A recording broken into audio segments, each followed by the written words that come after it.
masses with a song that heralded the coming of a great stone destroyer, a god who would shatter the world and lead them to a great rebirth. The Orokin mocked the cult's off-key singing, their spasmodic dancing, but the spell only grew stronger. Telemann broadcasts would oftentimes wedge into control channels to spread their doomsday message. For the suffocated lower castes, the notion of something more powerful than their Orokin masters must have been intoxicating. A brutal Orokin crackdown seemed to be working, until an asteroid was detected on a collision course with Earth. The Telemons celebrated it as prophecy writ true, divine intervention. For the first time in living memory, the Orokin showed vulnerability. It did not matter that the destruction would be total. For the Temple, this was a sign of a new age.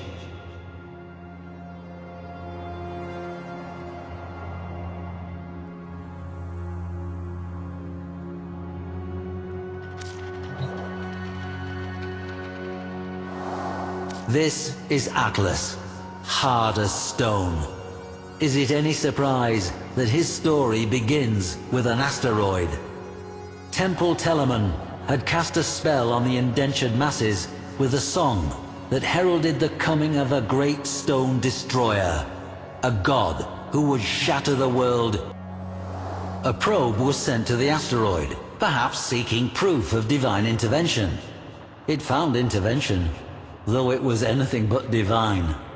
The rock had been fitted with colossal steering thrusters, and manning those thrusters, a bevy of well-armed Telemann. Having taken fate into their own hands, they set about a final convulsive dance aboard that rock. Battle cruisers, Orgon missiles, a gale force of Dax. The Orokin could have resolved this in any number of ways, but their enemy was not the Telemans themselves. It was their ideas. Atlas alone was sent. As he crashed onto that rock, his Shakiro helm greeted the cultists. Note the angled ballistic plating and reinforced neck protection. He would soon need both.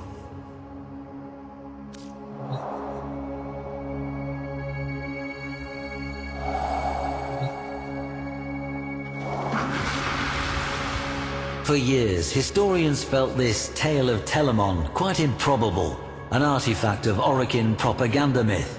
Then, on our system's outer edge, we found a debris field of small rocks and dust in a lazy elliptical orbit. Upon these rocks, we find the remains of peculiar stone statuary. The petrified figures, clearly temple members, have been frozen into a tableau of struggle and death. Or was it perhaps a dance? This remarkable find forces us to rethink the entire tale as fact.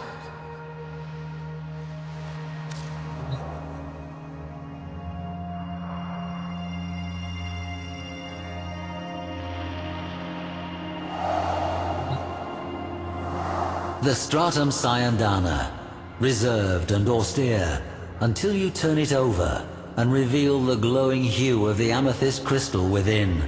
A breathtaking geode. Imagine its spiraling ribbons as Atlas tore toward the killer asteroid's thrusters. His plan must have been to reorient them and push the rock away from Earth. But, as the story goes, as he neared, the cultists detonated the thruster's footings and sent them careening into space. They were no longer needed. Mass and inertia would carry the rock to its fate. Atlas was out of options, or so the Telemans thought.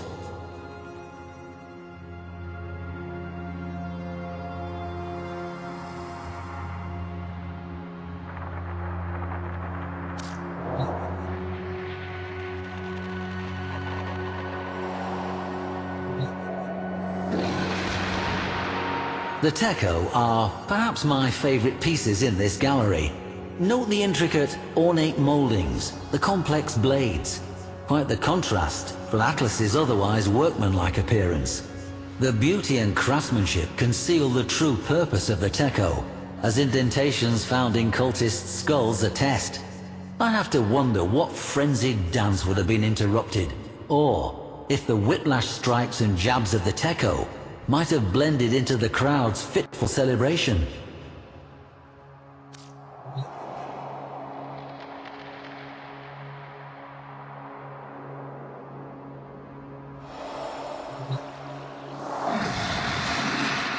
Before you, a rare sight, two rumblers, painstakingly recreated from fragments of the aforementioned tableau.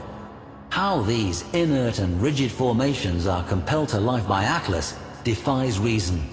Yet it is true. Consider the confusion of those Telemans as the very stone they worshipped came to life and set upon them. How could they retaliate against such a thing? Like sparring with a landslide.